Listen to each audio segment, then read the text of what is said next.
शुक्लांबरधरं विष्णुं शशिवर्णं चतुर्भुजं प्रसन्नवदनं ध्यायेत् सर्वविघ्नोपशान्तये। मालां गुण्डीं चडमुरुं शूलं शङ्खं सुदर्शनं दधानं भक्तवरदं दत्तात्रेयं नमाम्यहम्। रामाय रामभद्राय रामचन्द्राय वेधसे रघुनाथाय नाथाय सीतायाः पतये नमः।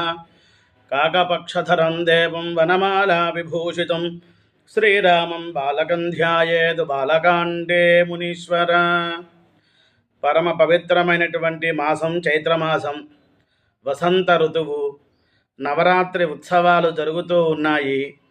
ఆ సమయంలో భగవంతుడు అనుగ్రహాన్ని పొందిన భక్తులు మనమందరము కూడా నిరంతరము రామా రామా రామా అంటూ స్మరిస్తూ ఉండాలి. వాల్మీకి మహర్షి గారు ఒక కోకిలలాగా పంచమనాదాన్ని ఎలా అయితే రామ అంటూ స్మరించారో, వారి యొక్క అనుగ్రహంతో, రామచంద్రస్వామి వారి యొక్క అనుగ్రహంతో నిరంతరము భగవన్నామస్మరణ చేస్తూ ఉండాలి. త్యాగరాజస్వామి వారు 96 కోట్ల రామనామ సంకీర్తన 40 సంవత్సరాలకి పూర్తి చేశారు. ఈ కాలంలో ఉద్యోగ ధర్మాలలో ఉన్నాం, వైదికమైన కార్యక్రమాలు చేయలేకపోతున్నాం, భగవన్నామ స్మరణ చేయలేకపోతూ ఉన్నాం.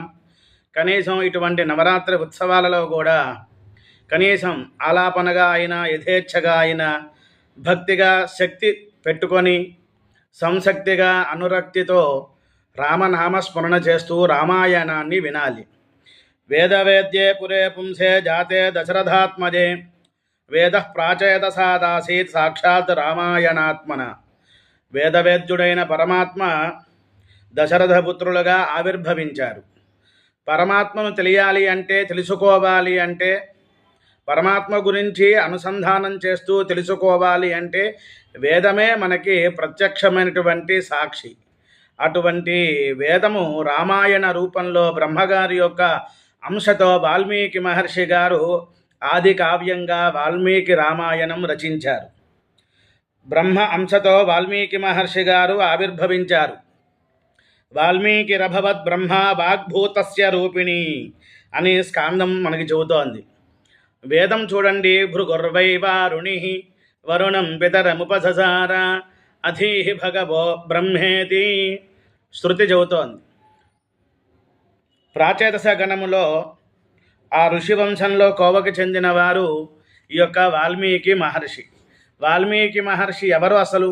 ఆయన బోయవాడు అని, రత్నాకరుడు అని, అలా నానా రకాలుగా అర్థాలు వస్తూ ఉన్నాయి అనేక రామాయణాలలో. మనం చాలా జాగ్రత్తగా తెలుసుకోవాలి. ఒక పురాణం, ఒక పుస్తకం చదివితే చదివినట్టు కాదు. అనేక పురాణములు, గ్రంథాలు శోధిస్తే కానీ ఆయన ఎవరు అనేటువంటిది తెలియదు. ఒక పురాణంలో మధ్యలోంచి చెబుతారు, ఒక పురాణములో ప్రారంభం నుంచి చెబుతారు, ఒక పురాణంలో అంతంలో చెబుతూ ఉంటారు. వారి యొక్క పుట్టుక గురించి మనం ఒకసారి తెలుసుకుందాం. ఆసీద్ వ్యాసపురా విప్రః సుమతి భృగువంశజ రూపయౌవన సంపన్న తస్య భార్య అథ కౌశికీ తస్య పుత్రః సముత్పన్నః అగ్నిశర్మేతి నామకః.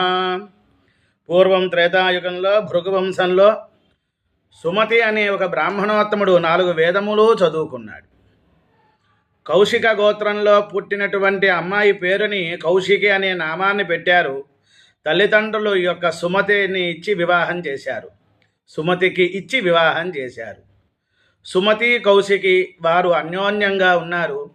కొన్ని సంవత్సరాలకి ఒక మగపిల్లవాడిని జన్మింపచేశారు. అగ్నిశర్మ అనేటువంటి పేరు పెట్టారు. పెరిగి పెద్దవాడవుతున్నాడు. చౌల కార్యక్రమాలు చేశారు, ఉపనయనం చేశారు. తండ్రి గారి దగ్గరే వేదం చదువుతూ ఉన్నారు. పూర్వజన్మ సుకృతం అండి. తండ్రి దగ్గర వేదాభ్యాసం చేయటం, వేదం పూర్తి చేయటం పూర్వజన్మ సుకృతం. ఆ విధంగా తండ్రి ప్రోద్బలంతో వేదం చదువుతూ ఉన్నాడు అగ్నిశర్మ. అది మనసుకు పెట్టుకోవట్లేదు. కొంతకాలానికి ఆ ప్రదేశం అంతా కూడా వర్షాకాలం లేకపోవటం, అనావృష్టి కలిగింది. ఈతి బాధలు పొందుతూ ఉన్నారు జనాలందరూ కూడా. ఈ సుమతి కౌశికి అనేటువంటి దంపతుల యొక్క పుత్రుడైనటువంటి అగ్నిశర్మ, అతనికి వివాహం అయింది. ఒక పిల్లవాడు పుట్టారు. మనం ఇక్కడ ఉండద్దు, వర్షాలు పడట్లేదు, యజ్ఞయాగాదులు చేయాలంటే కుదరట్లేదు, కాయలు కానీ దుంపలు కానీ దర్భలు సమిధలు ఈ విధంగా కొన్ని ద్రవ్యములు ఎక్కువగా అరణ్యాలలో దొరుకుతాయి, కందమూల ఫలాలు, మనం అరణ్యంలో ఉందాం అనుకున్నారు. అంత తట్టాబుట్ట అంతా కూడా తీసుకుని వెళ్ళారు, ఒక యాగశాలగా ఏర్పాటు చేసుకున్నారు, అరణ్యంలో నివసిస్తూ ఉన్నారు. పెద్దవాళ్ళు అయ్యారు సుమతి కౌశికి దంపతులు. ఇంకా పిల్లల హయాం వస్తుంది కదండి, 50-60 సంవత్సరాలు దాటితే పిల్లలకి బాధ్యత. ఈ అగ్నిశర్మ వేదం చదువుకున్నాడు, యజ్ఞయాగాదులు మనసులో ఇంట్లో చేస్తూ ఉంటూ ఉన్నా దారి దోపిడీ వాళ్లతో ఆటవికులతో సహవాసం పెట్టుకున్నాడు. తన యొక్క స్మృతిర్నష్ట గతా వేదా గతం గోత్రం గతా శృతి, తాను బ్రాహ్మణుడు అనేటువంటి మాటని మరిచాడు, వేదాలను వదిలిపెట్టాడు, భార్గవ గోత్రం యొక్క వైభవాన్ని కూడా మరిచాడు, హింసా ప్రవృత్తి మొదలుపెట్టాడు. తన యొక్క తోటి స్నేహితులు ఎవరైతే ఉన్నారో ఆటవికులుగా ఉన్న వారితో సహవాసం చేస్తూ దారిదోపిడీలు చేస్తూ ఉన్నాడు. భగవంతుడి యొక్క అనుగ్రహం అండి. కర్మేతి హస్తయో గతిరిది పాదయో శృతి చెబుతోంది. అనుకోకుండా ఆ మార్గంలోనే సప్తఋషులు వస్తూ ఉన్నారు. ఈ అగ్నిశర్మ వాళ్ళని బెదిరించాడు, మీ దగ్గర ఉన్న వస్తువులు ఇవ్వండి, దండ కమండలాలు, లేకపోతే మీరు యమధర్మరాజు దగ్గరికి వెళ్తారు అన్నారు. అంటే చంపుతాను అన్నట్టు. వస్త్రాని ఇమాని ముంచధ్వం ఛత్రకోపానహే తథా హంతవ్యాహి మయాయూజం గంతారో యమసాధనం, యమలోకానికి పంపుతా అన్నాడు. మనకి కామక్రోధాలు ఉంటాయి, సప్తఋషులకి ఉండవు కదా. నిరంతరము కూడా భగవంతుడి గురించి రమించి తపించి స్మరించి జపిస్తూ ఉన్నటువంటి వారు. దానిలో విశేషంగా అత్రి మహర్షి గారు త్రివిధ తాపత్రయ రహిత అత్రిహి అన్నారు. కరుణ కలిగింది, కృప కలిగింది. నాయనా, నీవు ఈ విధంగా హింసా ప్రవృత్తి పెట్టుకున్నావు, ఏం చేస్తావు మా దగ్గర ఉన్నటువంటి దండ కమండలాలతో అన్నారు. నాకు భార్య ఉంది, తల్లి తండ్రి ఉన్నారు, పిల్లవాడు ఉన్నాడు, నేను సంసారాన్ని నడపాలి, మీ దగ్గర ఉన్న వస్తువులు అమ్ముకొని వచ్చిన ధనంతో మేము సంసారం నడుపుతున్నా అన్నారు. కుటుంబ పోషణ, ఉదర పోషణార్థం అన్నారు.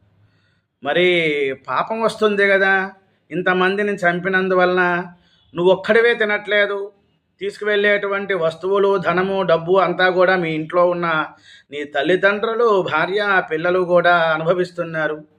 అంటే ఒక్కసారి గురువుల యొక్క ముఖాన్ని చూచినా వారితో మాట్లాడినా జ్ఞానం ప్రచోదనం అవుతుంది, బుద్ధి కాస్తంత ప్రచోదనం వెలుగుతుందన్నమాట. అవును కదా అనుకున్నారు. కృప, ఇక్కడే ఉండండి, ఇంటికి వెళ్ళి కనుక్కొని వస్తాను అన్నాడు. వెళ్ళాడు ఇంటికి, తన భార్యకి అడిగాడు, కట్టుకున్నందుకు నువ్వు తేవాల్సిందే అన్నారు. పిల్లవాడు చిన్నవాడు. తల్లిదండ్రులు అన్నారు, ఇన్నాళ్ళ నుంచి మేము పోషించాం, ఇప్పుడు పెద్దవాళ్ళం అయ్యాం, ఇంకా నీదే బాధ్యత అన్నారు. జుట్టు విరబోసుకున్నాడు, చేతికున్న కత్తి కింద పడేశాడు. నేను తీసుకొచ్చే డబ్బులు కావాలా? అదేవిధంగా నాలో ఉన్నటువంటి మంచైనా చెడైనా మీరు అనుభవించరా? పుణ్యం కావాలా? పాపం వద్దా? ఏ దిక్కు లేనివాడు భగవంతుడే దిక్కు అన్నట్టుగా, దరిద్ర నారాయణుడు అన్నట్టుగా నాకు ఆ మనసంతా కూడా కఠినమైపోయినటువంటి వాణ్ణి, పాషాణంగా ఉన్నవాణ్ణి నన్ను కరగబెట్టారు, సానబెట్టారు. అటువంటి సప్తఋషులని ఉండమన్నాను, వారి దగ్గరే మోకరిల్లుతా అన్నాడు. బయలుదేరి వెళ్ళాడు పరుగు పరుగున. అక్కడ సప్తఋషులు ఉన్నారు. పక్కన ఉన్నటువంటి 6 ఋషులు కూడా చెబుతున్నారు, ఓ అత్రి మహర్షి, మీ వలనే కదా అతను కొంచెం వివేకోదయం అయింది, బుద్ధి వికసించింది, మీరే తగిన ఉపాయం చెప్పండి అంటే, నాయనా ఈ చెట్టు కింద కూర్చో, తపస్సు చేస్తూ ధ్యానం చేస్తూ శ్వాసే ధ్యాసగా ధ్యాసే శ్వాసగా పెట్టుకో, నీకున్నటువంటి పాపాలన్నీ కూడా దగ్ధం అవుతాయి అన్నారు. ఆ విధంగా కూర్చోబెట్టి ఈ సప్తఋషులు తన యొక్క ప్రయాణానికి తిరుగు ప్రయాణం వెళ్తున్నారు, యాత్రలకు వెళ్తూ ఉన్నారు. 13 సంవత్సరాలైంది. ఆ అగ్నిశర్మ యొక్క శరీరం మీద పుట్టలు కట్టినాయి, తన యొక్క శరీరం అంతా కూడా శుష్కించింది, కండ కరిగింది, ఎముకలు అస్థులు కనబడుతూ ఉన్నాయి.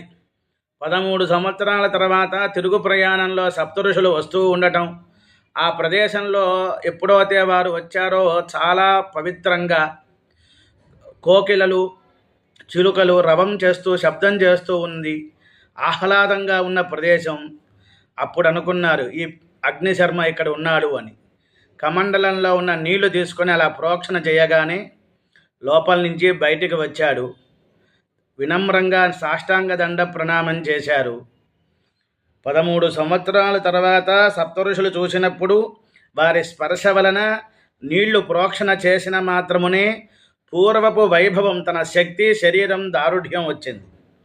వాల్మీకే అస్మిన్ స్థిత పుత్ర యతస్త్వమేక చిత్తత వాల్మీకీరితి తే నామ భువిఖ్యాతం భవిష్యతి. పుట్టలో చిరకాలం కూర్చున్నావు, ధ్యానం చేశావు, దానిలోంచి వచ్చావు కాబట్టి నీ పేరు వాల్మీకి అనేటువంటి నామం ఇంక నుంచి వస్తుంది. పర్వతాలు, నదులు, సూర్యచంద్రులు ఉన్నంత వరకు కూడా నీ యొక్క నామ వైభవం నీకు గుర్తింపు కలుగుతుంది అని చెప్పారు, ఆశీర్వచనం చేశారు. సప్తఋషులు యథేచ్ఛగా వెళ్ళిపోయారు. దాని తర్వాత వాల్మీకి మహర్షి, అగ్నిశర్మ వాల్మీకి మహర్షిగా అయ్యారు. వాల్మీకి గతేషు మునిముఖ్యేషు వాల్మీకి స్తప్తతాంబర కుశస్థలే మధాగమ్య సమారాధ్య మహేశ్వరం తస్మాత్ కవిత్వం ఆసాధ్య చక్రే కావ్యం మనోరమం రామాయణం చ యత్ప్రాహు కథా సుప్రథమస్థిత. సప్తఋషుల యొక్క ఆశీర్వచనం తీసుకొని వాల్మీకి కుశస్థలికి వెళ్ళి పరమేశ్వరుడి గురించి ఘోరమైన తపస్సు చేసి శివలింగ ప్రతిష్టాపన చేశారు. కవిత్వ సంపదను పొందారు. సాక్షాత్తు పరమేశ్వరుడు ఈశానః సర్వ విద్యానాం ఈశ్వరః సర్వభూతానాం బ్రహ్మాధిపతి బ్రహ్మణోధిపతి బ్రహ్మా శివో మే అస్తు సదాశివోం. బోళాశంకరుడు సదాశివుడు ఉమాపతి జగత్పతి పశుపతి యొక్క అనుగ్రహాన్ని పొంది కవిత్వాన్ని సంపాదించాడు. ఆది కావ్యంగా శ్రీమద్ రామాయణము సదాశివుడి యొక్క అనుగ్రహంతో ఆయన రచించారు. వాల్మీకి మహర్షి కొన్ని రోజులు చిత్రకూట పర్వతం వైపు ఉన్నారు. అలా తిరుగుతూ తిరుగుతూ తమసా నది దగ్గరికి, అయోధ్య దగ్గరలో తమసా నది తీర ప్రాంతంలో ఉండటం, భరద్వాజుడు అనేటువంటి ఋషుణ్ణి శిష్యుణ్ణి ఏర్పాటు చేసుకున్నారు. రావణ వధ అనంతరం అంటే రామచంద్రస్వామి వారు ఆవిర్భవించటం, రామలక్ష్మణ భరత శత్రుఘ్నులు రాముల వారికి వివాహం, సీతారాముల కళ్యాణం అవటం, అయోధ్యలో 12 సంవత్సరాలు ఉండటం, తర్వాత వనవాసానికి వెళ్ళటం, రావణ వధ అవటం, ఇంచుమించుగా భూమండలం మీద, భూమి మీద శ్రీరామచంద్రస్వామి వారు 11,000 సంవత్సరాలు నడియాడారు. దానిలో 10,000 సంవత్సరాలు తర్వాత రామకథ అనేటువంటిది వ్రాశారు. రావణవధ అనంతరం శ్రీరామచంద్రస్వామి వారి యొక్క పట్టాభిషేకం, చిరకాలం రాజ్య పరిపాలన తర్వాత తపోనిష్ఠుడైన వాల్మీకి మహర్షి నారద యోగేంద్రుడు ఆయన యొక్క ఆశ్రమానికి రావటం, శ్రీమద్ రామాయణం ప్రారంభం అవుతుంది. వారిని అడిగారు, అయ్యా ఈ భూలోకంలో భూమండలం మీద ఎవరైనా ఉన్నారా 16 గుణగణములు కలిగిన వారు అని. అది చాలా కష్టం, దుర్లభం, అయితే ఒక్కరే ఉన్నారు, రాముడు దశరథ పుత్రుడు అన్నారు. ఆయన యొక్క మనసులో భావన చేసుకుంటూ ఉన్నారు. తర్వాత క్రౌంచ పక్షులు మైథునంలో ఉన్నప్పుడు బోయవాడు బాణం వేయటం, మగపక్షి కిందపడి ఆడపక్షి తిరుగుతూ ఉన్నది ఆ యొక్క మగపక్షి చుట్టూత. ఆ సన్నివేశంలో అప్రయత్నంగా ఒక శ్లోకం రావటం, అది చక్కగా తంత్రీలయంగా ఉన్నది, 4 పాదములతో ఉన్నటువంటిది. తన యొక్క ఆశ్రమానికి వచ్చినప్పుడు బ్రహ్మగారు వచ్చి ఆయన్ని ఆశీర్వచనం చేశారు వాల్మీకి మహర్షిని. నా యొక్క అనుగ్రహంతోనే అక్కడ బయటకి చెప్పనది నీకు దర్శించలేనటువంటివి కూడా, లోపల అనుకున్నటువంటి భావం కూడా నీకు తెలుస్తుందయ్యా నా అనుజ్ఞతో. నేనే నీకు సరస్వతీ రూపం వలన ఆ యొక్క శ్లోకం బయటికి వచ్చింది. 24,000 శ్లోకాలతో శ్రీమద్ రామాయణం రచించమన్నారు. అటువంటి మహత్తరమైనటువంటి శ్రీమద్ రామాయణ కథ కావ్యాన్ని మనం విందాం, తరిద్దాం, జగద్గురువుల యొక్క ఆశీర్వచనాన్ని పొందుదాం.